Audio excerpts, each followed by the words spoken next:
ایک امت ایسی آئے گی اس کی عمریں کم ہوگی، نیکیاں کم کرے گی، لیکن ثواب درجات میں زیادہ افضل ہوگی۔ عرض کرتے ہیں مولا وہ امت مجھے عطا فرما دے، تو رب تعالیٰ فرماتا ہے کہ نہیں، وہ امت میں اپنے نبی آخری نبی کے لیے میں نے رکھی ہوئی ہے۔ پھر آگے وہ پڑھتے ہیں تورات کے اندر کہ یہ امت ایسی ہوئے گی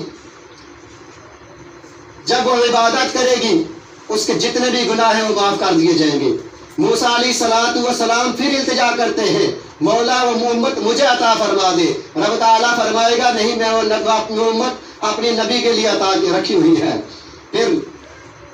آگے تذکرہ کرتے ہیں تورات کے اندر آتا ہے کہ وہ امت گناہگار امت ایسی آئے گی، گناہوں کا بوجھ سر پر رکھ کر اللہ رب العالمین کی بارگاہ میں آئے گی،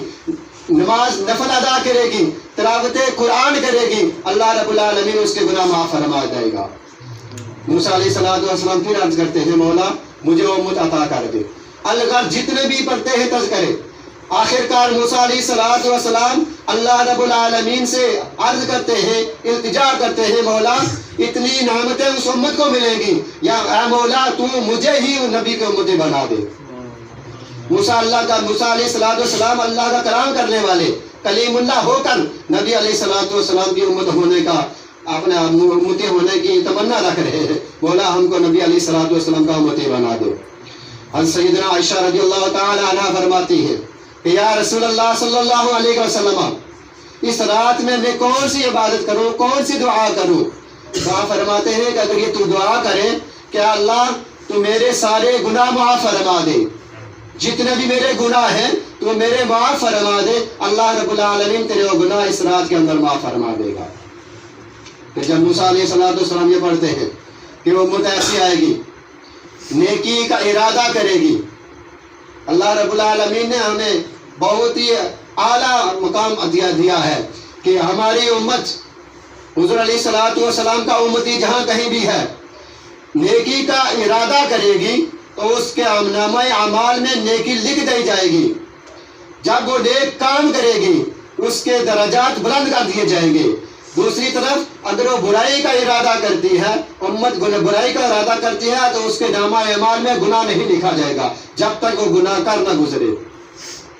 تو حضرات عزیزت حضور علیہ السلام نے اس رات کو عبادت کرنے کا حکم دیا ہے، نماز نفل ادا کرنے کا حکم دیا ہے کہ 4 رکعت جو بندہ نماز ادا کرے گا، 4 رکعت نماز نفل سورہ فاتحہ کے بعد کوئی اور سورت پڑھے، سورہ اخلاص پڑھے، سورہ ناس پڑھے، کچھ بھی پڑھے، سورت تکاثر 4 مرتبہ پڑھے، اسی طرح 4 رکعت پڑھے